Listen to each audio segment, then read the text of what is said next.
TP sir, बहुत बहुत स्वागत है आपका इस खास पेशकश में शामिल होने के लिए। आज़ादी के 75 साल और उसका अमृत महोत्सव का जश्न हम मना रहे हैं और इस जश्न में तमाम तरह की आर्थिक गतिविधियों को लेकर जो कहानियाँ भारत ने गढ़ी है उस पर हमारा फोकस है। और जब बात हो म्यूचुअल फंड्स की तो हम एसबीआई को तो भूल ही नहीं सकते हैं। यूटीआई के बाद अगर हम देखें तो एक नॉन यूटीआई म्यूचुअल फंड जो कि सरकारी तौर पर निकला, वो एसबीआई म्यूचुअल फंड की शुरुआत थी।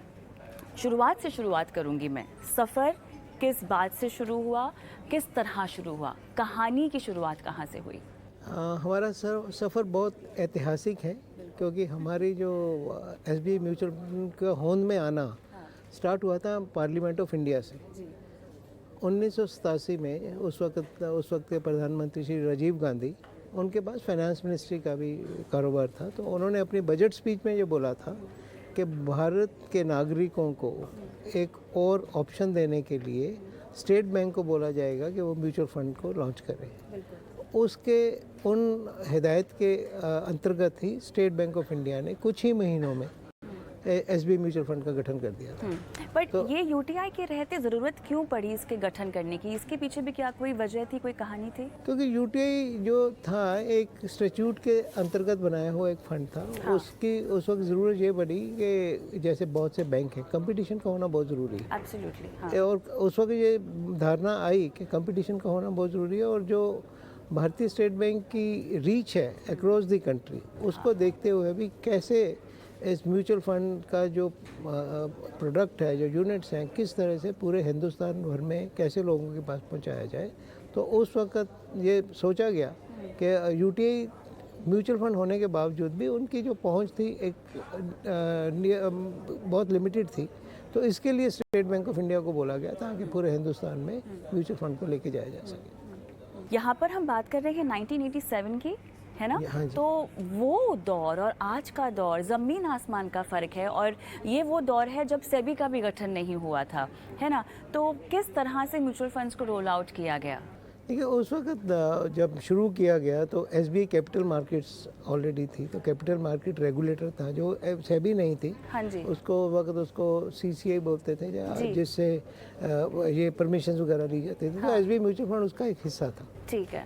और it was way back before 87 only. तो उस वक्त इसको बना दिया गया था। हाँ। तो उसके अंतर्गत ही हम काम करते थे। म्यूचुअल फंड की होंद बाद में आई, और ये म्यूचुअल फंड रेगुलेशन तो बहुत बाद में आया। अच्छा। परंतु उस वक्त एक ये था कि यूनिट है, इसे एग्रीगेटेड स्कीम, जो बेसिक कंसेप्ट था। हाँ। कि this is for aggregation of collecting money from various people, aggregated, pull it down and then invest in the market. परंतु ना तो उस वक्त इस तरह की रिसर्च थी, ना ही इस तरह का जिसको कहते हैं कि जो कंपनी का जो डॉक्यूमेंट्स है वो अवेलेबल होते थे। हाँ। उस वक्त काम करने का तरीका बिल्कुल अलग था। हाँ। परंतु over the period of time हमें एक इसके ऊपर बहुत प्राउड है, बहुत मान है इसके ऊपर कि हमने अपने आप को, एसबीआई म्यूचुअल फंड ने पूरा समय के साथ अपने आप को इवॉल्व किया, and today we can say with proud, पूरा इसमें मान है कि हम we are one of the best mutual fund in the country.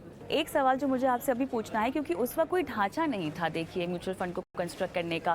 तो आजकल तो हम सब जानते हैं कि एसआईपी बहुत ही बेहतरीन तरीका है निवेशकों के लिए पैसे डालने का।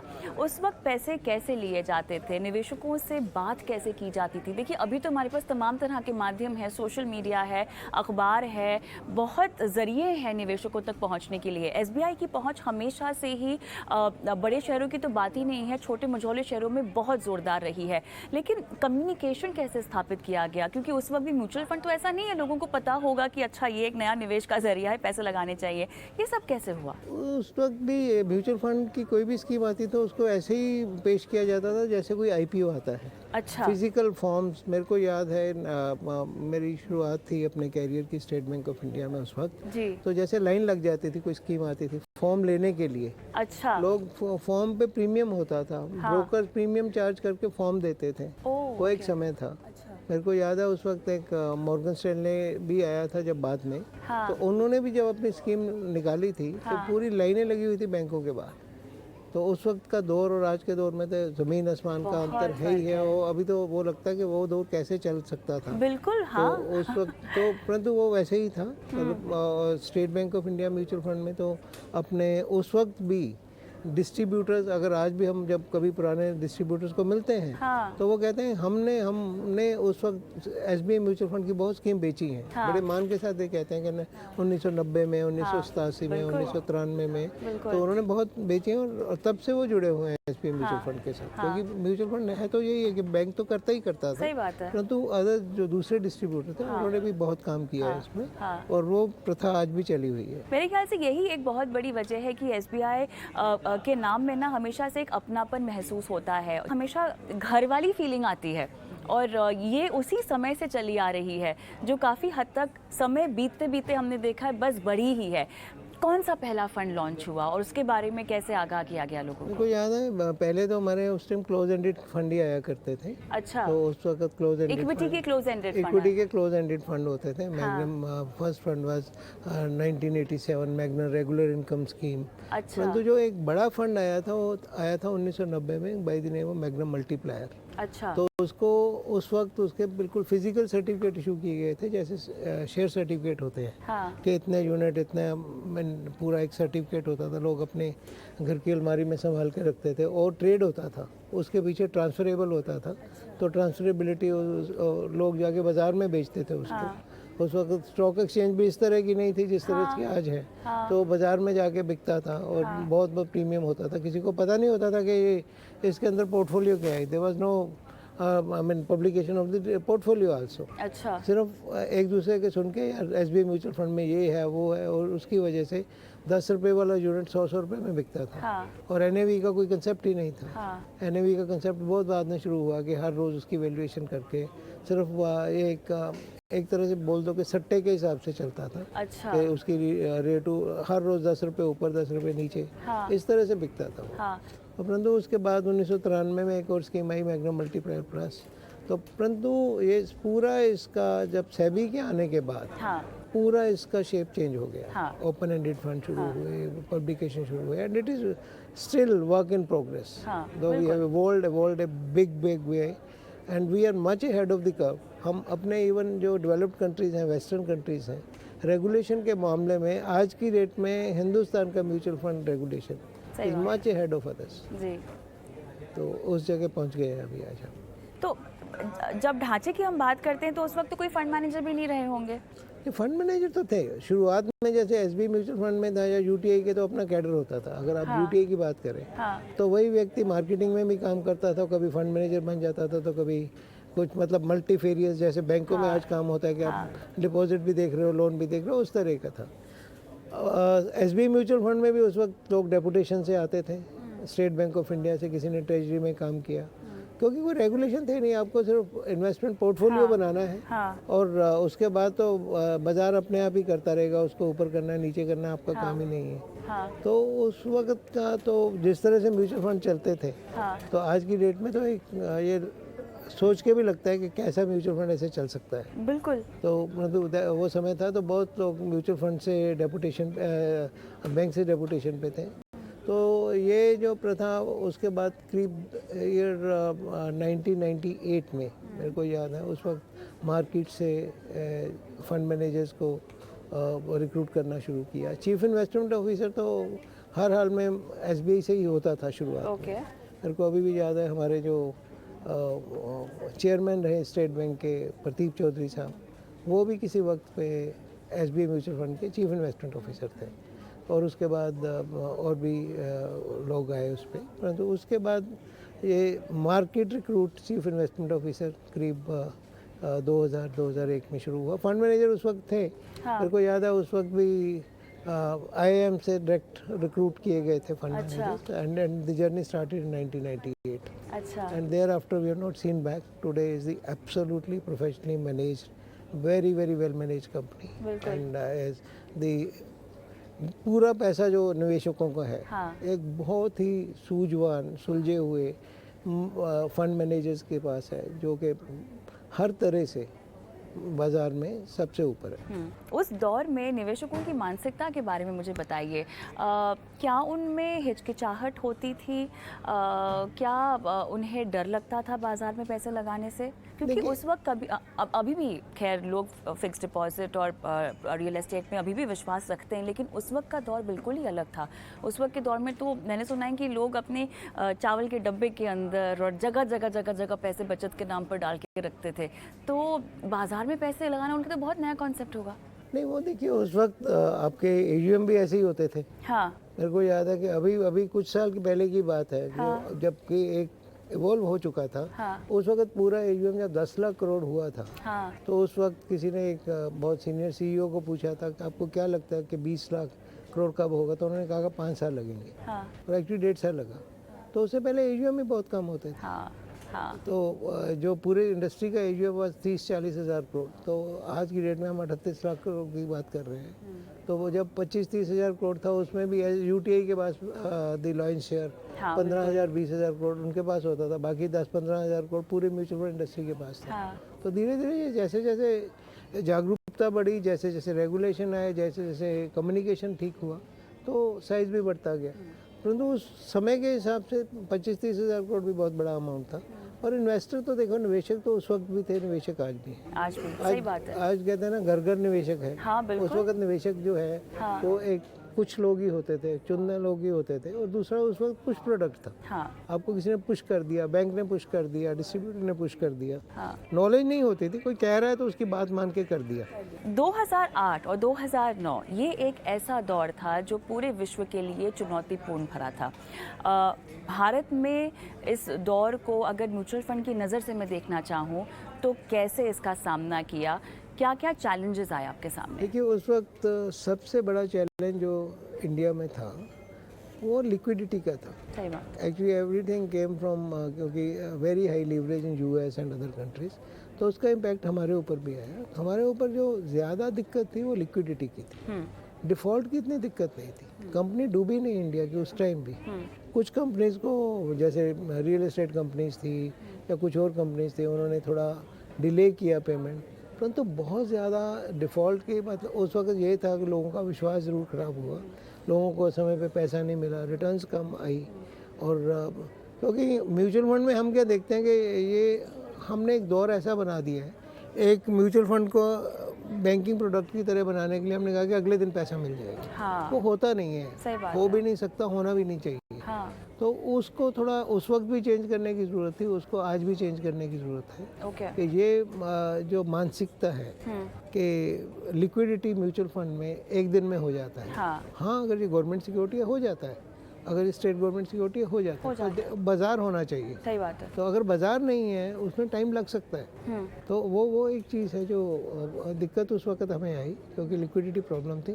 परंतु हमारा तो फिर भी इसलिए हमें उतनी दिक्कत इसलिए नहीं आई क्योंकि हमारे पास पेरेंटेज थी स्टेट बैंक ऑफ इंडिया की या वो लोगों को है, पर हमें भी दिक्कत काफ़ी आई क्योंकि उनकी भी एक लिमिट है, थोड़ी हद तक ही वो हमारी मदद कर सकते हैं। क्योंकि उस वक्त ये हो गया था कि सबको कि म्यूचुअल फंड से पैसा निकाल लो। हाँ।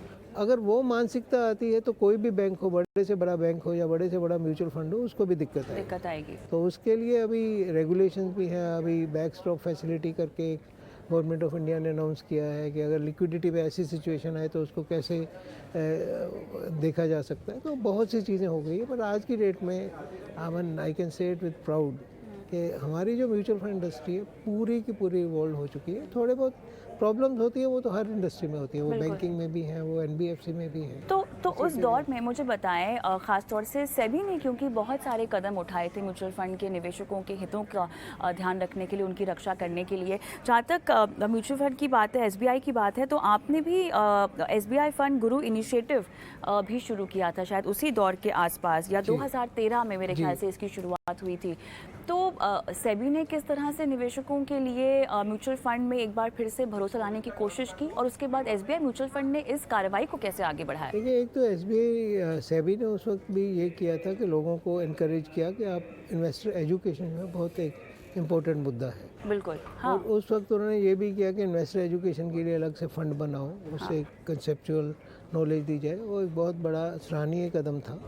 उससे बहुत फ़ायदा हुआ क्योंकि जो एमफी है, जो बॉडी है association of mutual fund in India, उन्होंने जब ये एडवर्टाइजमेंट शुरू की कि म्यूचुअल फंड सही है, उससे लोगों में म्यूचुअल फंड के बारे में जानने की जागरूकता पैदा हुई। राइट। और म्यूचुअल फंड ने किया कि उनको प्रोडक्ट्स के बारे में, उनको टैक्सेशन के बारे में, उनको लिक्विडिटी के बारे में, ओवरऑल कंसेप्ट के बारे में वो बताना शुरू किया और लोगों को धीरे धीरे समझ आया बाजार से पैसा लंबे समय तक रखने से बनेगा। अगर छोटे समय में रखने में पैसा बन गया तो बोनस समझो, नहीं बना तो घबराओ मत। ये एक फंड है, वो लोगों को समझ आ गया है। उसकी तो बिल्कुल मिसाल यही है कि जब जब मार्केट गिरी है लोगों ने एसआईपी के थ्रू और ज़्यादा पैसा अभी लमसम में पैसा ना डाल के उनका हमेशा कंसेप्ट, पहले क्या होता था एसआईपी का ये हो गया कि एसआईपी मतलब 2000 रुपये की एसआईपी कर दो, 1000 की एसआईपी कर दो। आज अपनी क्षमता के हिसाब से लोग 10,000, 20,000, 25,000। तो अगर मैं एसबीआई मैग्नम की ही बात करूं, जो पहला फंड था, उसके पीछे का कॉन्सेप्ट क्या था? किस तरह से उसको डिज़ाइन किया गया? मार्केटिंग किस तरह से उसकी की गई? क्या किसी फिलॉसफी के तहत, जो कि अक्सर हम देखते हैं कि फ़ंड लॉन्च होते हैं, क्या उसके तहत लॉन्च हुआ था? उस वक्त तो क्या था, फंड बहुत कम होते थे, वो डाइवर्सिफाइड इक्विटी फंड के तौर पे ही किया गया। अच्छा। और समय समय पे उसका जो पोर्टफोलियो चेंज भी होता रहा। तो उस वक्त तो यही था कि एसबीआई के घर से आपको एक फंड हाउस इशू किया जाता है, हमारे जो एक्सपर्ट हैं वो उसमें पैसा लगाएंगे। तो उस वक्त जो एडवर्टाइजमेंट का जरिया था न्यूज़पेपर का या रेडियो का, उस वक्त करके, और स्टेट बैंक की ब्रांचेस के थ्रू, और बाकी जो डिस्ट्रीब्यूटर होते थे उस वक्त, ये वाले डिस्ट्रीब्यूटर बहुत बड़े होते थे, बजाज कैपिटल, कार्बी, तो वो उस वक्त भी थे, या इंडिविजुअल डिस्ट्रीब्यूटर आईएफए उस वक्त भी थे, क्योंकि उस वक्त तो ज़्यादा जो काम करते थे वो सरकारी स्कीम्स का करते थे। एनएससी हो गए या दूसरी जो भी स्कीम्स होती हैं, पीपीएफ बहुत पुरानी स्कीम है, तो साथ में वो म्यूचुअल फंड भी बेचते थे। तो उन डिस्ट्रीब्यूटर्स के थ्रू उस वक्त इतनी जो कहते हैं कि इतने ज़्यादा इंस्ट्रूमेंट उनके पास नहीं थे, पर आज के पास सभी डिस्ट्रीब्यूटर्स के पास भी मल्टीपल ऑप्शंस हैं, मल्टीपल फंड्स हैं, तो बेच सकते हैं। उसमें धीरे धीरे से लोगों को समझ आया कि परफॉर्मेंस को कैसे देखना है। क्योंकि म्यूचुअल फंड में और एनी बैंकिंग प्रोडक्ट और फिक्स्ड कूपन प्रोडक्ट में एक बहुत बड़ा अंतर है कि लोग लगाते हैं बैक मिरर देख के कि पीछे कितना रिटर्न दिया, आने वाले टाइम में कितना होगा वो तो बाजार ही बताएगा। तो वो धीरे धीरे अभी लोगों को वो भी समझ में आ रहा है। 2015 में ईपीएफओ ने एसबीआई म्यूचुअल फंड के जरिए इक्विटी बाजार में लोगों का पेंशन का या पीएफ का पैसा लगाना शुरू किया। ये अपने आप में बहुत ही ऐतिहासिक कदम था। कहीं ना कहीं ये बात को दर्शाता है कि इक्विटी का आपके रिटायरमेंट पोर्टफोलियो में होना कितना ज़रूरी है।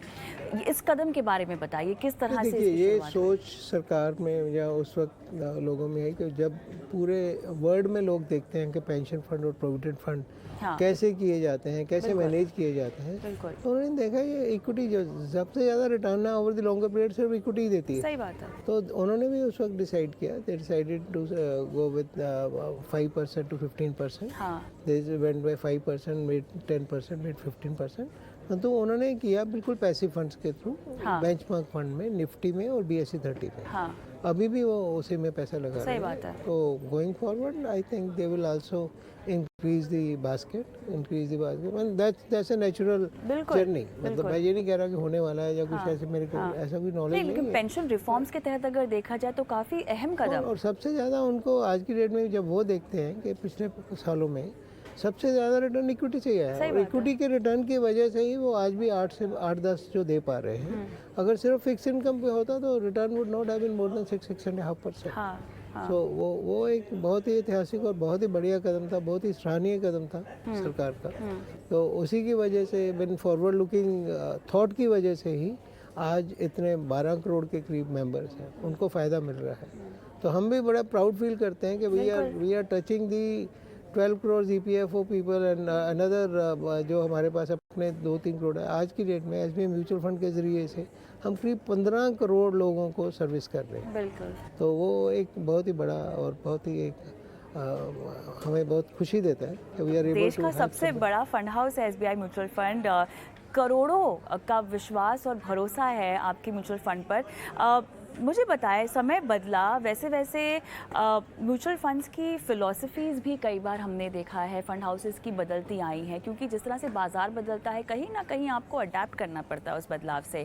क्या एसबीआई म्यूचुअल फंड में भी ऐसा हुआ है? शुरुआती दौर में तो खैर सेबी का जब गठन हुआ तो आपके पास रूल्स एंड रेगुलेशंस आए हैं, लेकिन फ़िलॉसफी डेवलप कैसे होती गई? देखिए, फ़िलॉसफी में ना एक कंपनी का कल्चर बनाने की ज़रूरत होती है, और जब जब हम सोचते हैं कि एसबीआई में, जैसे आपने बोला कि लोगों का बहुत विश्वास है, हाँ, अगर रेगुलेटरी पॉइंट ऑफ व्यू से देखा जाए तो एसबीआई म्यूचुअल फंड में या किसी और म्यूचुअल फंड में कोई अंतर नहीं है। हाँ, परंतु जब ये एक अदृश्यनीय एक विश्वास है लोगों का हमारे हाँ, ऊपर, हाँ, तो हमारी अकाउंटेबिलिटी डबल हो जाती है बिल्कुल, कि हमें उनके हिसाब से सोच के एक काम बिल्कुल। करना है। कोई भी स्कीम लेके आनी है या कोई भी एक्शन लेना है अपने हाँ, फंड हाउस में, हाँ, तो इस चीज़ का ध्यान रखते हैं कि भैया ये छोटे बंदे का पैसा हम मैनेज कर रहे हैं, is a very noble work, तो इसको हमने उसी तरह से करना है जैसे मतलब एक कोई धार्मिक काम होता है कि इसको बिना किसी सेल्फलेस हो के बिल्कुल काम सही। करना बहुत हाँ, ज़रूरी है। हाँ, और वो डीएनए बना है, चाहे वो यंगस्टर्स हैं, हाँ, मतलब उनके दिमाग में भी ये है कि यार we are doing a noble work, we are doing here, we are doing for the citizen of the country, and हमें हमारी अकाउंटेबिलिटी है। मतलब हम उसका वो नहीं लेना चाहते कि हाँ जी ये तो हमने तो डिस्क्लेमर दिया है, this is subject to market risk, तो कुछ भी कर लेंगे। नहीं, रिसर्च पूरा करेंगे, पूरी कंपनी को मिलेंगे, जहाँ कंपनी पे विश्वास होगा उसी में पैसा लगाया जाएगा, चाहे वो डेट की साइड पे हो चाहे इक्विटी की साइड पे हो। हाँ। क्योंकि ये जिम्मेवारी है हमारी कि मतलब रेगुलेशन भी ऐसे ही कहता है, हाँ। हमें तो रेगुलेशन को तो करना ही करना है, हाँ, परंतु बहुत ज़्यादा ज़रूरी है कि आपके इंटरनल फीलिंग्स क्या है, आप डिसिप्लिन सही कैसे बात लेके है, आते हैं, अंदर, तो हाँ। वो बहुत ज़रूरी है। हाँ, हाँ, और वो मतलब मेरे को बहुत खुशी है कि हम उसको उस पर पूरी ज़ोर से, मतलब हमारे ये हर सोच में ये रहता है हाँ। कि इस पैसे को कितना जिम्मेवारी से के साथ इसको निवेश किया जाए। बिल्कुल। और अब मुझे बताइए कि उस दौर से लेके अब तक ऐसी कौन-कौन सी आपकी स्कीम्स रही हैं जो अल्ट्रा हिट हुई हैं? और ख़ास तौर से SBI mutual fund pension plan और रिटायरमेंट प्रोडक्ट्स को लेके लोगों को बहुत ज़्यादा जानकारी देता है, बहुत ज़्यादा पढ़ाता है, लिखाता है। इन्वेस्टर एजुकेशन के आपके अलग से इनिशिएटिव हैं। किस तरह से ये इवॉल्व हुआ? देखिए, इवॉल्व में वही क्या इवॉल्व हुआ, जिम्मेदारी की जो एक फीलिंग थी उससे हुआ। अगर आप देखें तो हमारे बहुत सारे ऐसे सीनियर ऑफिसर हैं जो हमें लीड करते रहे स्टेट बैंक ऑफ इंडिया से। स्टेट बैंक ऑफ इंडिया के एक हैं कि एक सीनियर लीडर जो एमडी के तौर पे आता है वो स्टेट बैंक ऑफ इंडिया से ही आता है। हाँ, तो स्टेट बैंक ऑफ इंडिया में एक डीएनए है कि मतलब लोगों की सेवा, और हाँ, ये उस हाँ। क्योंकि because of the statute itself that is there, exactly, हाँ। तो वो जो एक डीएनए में डाला गया कि being professional, absolutely professional, being head of the curve with the responsibility, with the accountability, वो उसको जो एक धीरे धीरे बनाया गया। वो बहुत बीच के में बहुत स्कीम्स आई, स्कीम्स तो ऐसी भी उसमें। अच्छा, दूसरा ये भी है, ऐसा नहीं मैं कहता कि state bank of India mutual fund में कभी कोई गलती नहीं हुई, हाँ, गलतियाँ हुई, और गलतियों से सीख ली हमने। सही बात है। और मेरे को याद है जब आईटी बबल हुआ था, हमारे फंड बबल फूटने से पहले हमारे सारे फंड बहुत ही बढ़िया कर रहे थे, we were topping the chart, पर जैसे ही वो बबल फूटा we were at the bottom. तो उस वक्त वो कंसेप्ट कि कितना परसेंटेज कहाँ पे जाना चाहिए, रिस्क मैनेजमेंट मेजर्स, आज की डेट में I am proud risk management measures not only on our, जो हमारे जॉइंट वेंचर पार्टनर हैं मुंडी, उनके लोग भी आगे आके बैठते हैं, हम they are very active partner. तो रिस्क मैनेजमेंट के ऊपर बहुत ध्यान दिया जाता है। तो जून 2022 तक अगर हम देखें तो 6.47 लाख करोड़ का AUM, ठीक है। अब बाज़ार की स्थिति लोगों के लिए काफ़ी अनिश्चितता से भरी हुई है। एसबीआई म्यूचुअल फंड की पकड़ की जहाँ तक बात है, मुझे ये बताएं कि अब उभरते हुए बाज़ार में और उभरते हुए नए निवेशकों के लिहाज से मैं समझना चाहूँ तो कितनी और आपने इस पर काम करने की कोशिश की है, ख़ास तौर से युवाओं की ओर? क्योंकि कहीं ना कहीं देखिए, एक तो जो इन्वेस्टर्स होते हैं जिनको आपको पहले से ही समझाना पड़ता है कि भैया म्यूचुअल फंड का कॉन्सेप्ट क्या है, लेकिन अब थोड़ा थोड़ा हम देख रहे हैं कि निवेशक इवॉल्व हो रहा है और बहुत सारा यहाँ पर श्रेय सोशल मीडिया को भी जाता है, जो कि गाहे बगाहे गलत सही तरह की जो भी जानकारी देने में तो सक्षम बन ही गया है और लोग प्रेफर भी करते हैं वहाँ से जानकारी लेना। तो मुझे ये समझाए कि निवेशक कितना इवॉल्व हुआ है, युवा मिलेनियल कितना इवॉल्व हुआ है, और एसबीआई म्यूचुअल फंड की नज़र अब यहाँ पर कितनी है आगे बढ़ते हुए? देखिए, आपका बहुत ही बढ़िया क्वेश्चन है ये। इसमें देखिए, सबसे बड़ी बात क्या है कि आज की डेट में जो युवा है, हाँ, उसको ये बताने की जरूरत नहीं कि म्यूचुअल फंड क्या है। सही बात है, बिल्कुल सही। सबको मालूम है, सबको मालूम because of their internal discussions among the peer set, अपने दोस्तों यारों के साथ करके। और वो कोई भी आज की डेट में जाके एक टिपिकल बैंक डिपॉजिट में पैसा नहीं डालना चाहता। बिल्कुल। मेरे को खुद को याद है कि आज से 10 साल पहले अगर हम किसी युवा से पूछते थे तो पैसे का क्या करता है, हाँ। तो जवाब होता था वो पापा देखते हैं। हाँ। ठीक है, पापा देखते हैं, पापा देख लेते हैं, वो बोल देते हैं जहाँ डालना होता है। और पापा क्या करते थे, एक उन्होंने प्रीमियम लिया हुआ था, पॉलिसी ली हुई थी, और एक पीपीएफ अकाउंट खोला हुआ था, और एनएससी ले लेते थे टैक्स सेविंग के लिए, और वही करते थे। आज की डेट में पिछले 10 साल में ये आ गया है कि पापा का पैसा भी बेटा देखता है, जिसके प्रोसेसेस स्ट्रॉन्ग है, जिसकी रिसर्च टीम स्ट्रॉन्ग है, जो अपनी बात को बता पा रहा है कि हम क्या करते हैं, उसके पास लोग ज़्यादा। तो जैसे कि हम डॉक्टर्स के लिए कहते हैं ना, ये इनके हाथ में गुण है। हाँ, तो गुणवंती जो है वही अपना पैसा ले पाएंगे। और हमें मतलब एसबीआई म्यूचुअल फंड में हमें इसके ऊपर बहुत प्राउड है कि हमारी बहुत ही बढ़िया इन्वेस्टमेंट टीम है, और बहुत बढ़िया कल्चर है। 60 के करीब लोग हैं, यंगस्टर हैं, और कल्चर इतना बढ़िया है कि सब एक दूसरे से खुल के बात करते हैं। कोई हायरार्की वाला कोई इशू नहीं है, कि डर के काम करने वाला माहौल नहीं है, और हर एक अपनी बात बड़ी खुल के कह सकता है। उससे क्या होता है कि आपके जो डिसीजंस हैं वो बड़े well debated, well thought after, well considered जो डिसीजन होते हैं। तो आखिरी सवाल, आज़ादी के 75 साल आज़ाद भारत को लेकर आपने कई सारे सपने आपके सामने साकार होते हुए देखे होंगे। नया सपना भारत के लिए और म्यूचुअल फंड इंडस्ट्री के लिए आपने क्या बुना है जो आप साकार होता हुआ देखना चाहते हैं आने वाले वक्त में? आज की डेट में हम बात कर रहे हैं घर घर तिरंगा। हाँ जी, हम तो कह रहे हैं घर घर म्यूचुअल फंड। वाह। We in SBI mutual fund we believe कि we should be the fund managers of every Indian. जी। जैसे हमारा पेरेंट कहता है banker to every Indian, we want to be the fund managers to every Indian. That is the thing. हर जगह पे पहुंचना चाहते हैं और वैल्यू बढ़ाना चाहते हैं। मतलब ऐसा नहीं कि टिक मार मत करो कि म्यूचुअल फंड में लगा दिए, जितना लगा सकते हो लगाओ। हर तरह का सोल्यूशन अवेलेबल है। खास तौर पे मैंने अभी अपनी बातचीत में बच्चों की बात नहीं की, बच्चों के लिए स्कीम है। अगर मेरे को कैपिटल जनरेट करना है अपने बच्चे के भविष्य के लिए, तो वो स्कीम है। सॉल्यूशंस है, सॉल्यूशंस इतने ज़्यादा हैं, हर चीज़ के लिए सॉल्यूशन अवेलेबल है, सिर्फ सोचने की बात है। तो वही हमारा एक विश्वास है कि हर घर में म्यूचुअल फंड, और mutual fund there's no doubt about it कि mutual fund will be bigger than banking industry in next 1 decade. That's what you asked. So if not bigger, it will be equal to the banking industry. तो आर्थिक आज़ादी के लिए आर्थिक साक्षरता बहुत ज़रूरी होती है, और एसबीआई म्यूचुअल फंड वो तमाम कदम उठा रहा है जिससे हर भारतीय का सपना आर्थिक आज़ाद होने को लेकर पूरा होने वाला दिखाई दे रहा है। बहुत बहुत धन्यवाद हमसे बात करने के लिए। Thank you so much. शुक्रिया, बहुत धन्यवाद।